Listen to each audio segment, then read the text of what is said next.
Michigan State taking on Notre Dame on Saturday in East Lansing. The Fighting Irish lead the all-time series, but Michigan State, 29 wins, the second most anyone has ever had against Notre Dame.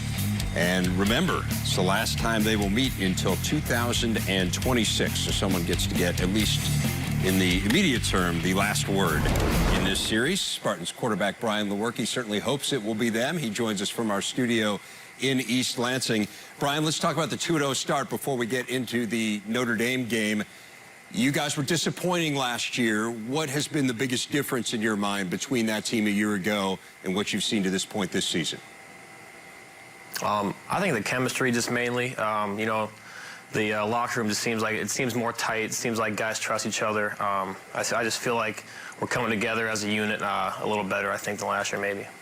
Brian, when people think about quarterbacks in this system, it's a pro-style offense. I think they think a lot about drop-back guys, and we've seen some here go on and have a lot of success in the NFL. You're a little bit different than that. You certainly have a good arm, but you're a guy who could run the ball as well. Yeah. 61-yard touchdown run last time out against Western Michigan, which was the longest for a Michigan State quarterback since the 1970s. Take us through that play and what was going through your head.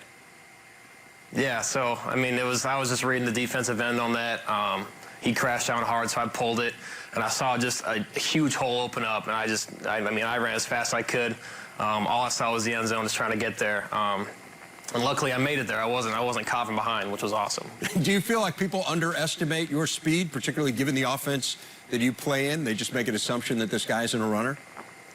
I think so, yeah. I mean, coming, in a pro-style offense like Michigan State is, they just assume the guy's just going to sit in the pocket and make throws. But I feel like, that's kind of been a skill set of mine, is being able to create and make plays with my feet. So I try to use that to the best of my ability.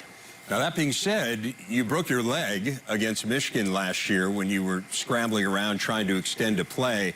How much does that balance enter into your head when you're on the field and thinking about trying to take off? Yeah, I mean, that doesn't really, it doesn't change my, decision-making. I think it just allows me to I just have to be more safer, slide when I can, just try and get down and not take the big hits. So you are a native of Phoenix. We talked about Michigan State, again, being more of a traditional style attack. You're a guy who's a dual threat guy. So with all those things, the geographical part of it and the fact that maybe you're a little bit different quarterback than they often have in their system, what was appealing to you about Michigan State? How did you end up there? The thing I've kind of talked about, the biggest thing is this place felt like a family more than anything, than any other school I visited. It just felt like people were, tighter and connected more. And I just kind of got that vibe when I came here, and that was the big selling point for me. How have the winters been? I've gotten used to them. It's actually been pretty hot this week, too. It's supposed to get up to 90s this week in September, so I feel that's kind of crazy. But the winters have been, intense. I don't think I've been in the craziest winter Michigan's ever had, but, I'm getting used to them for sure.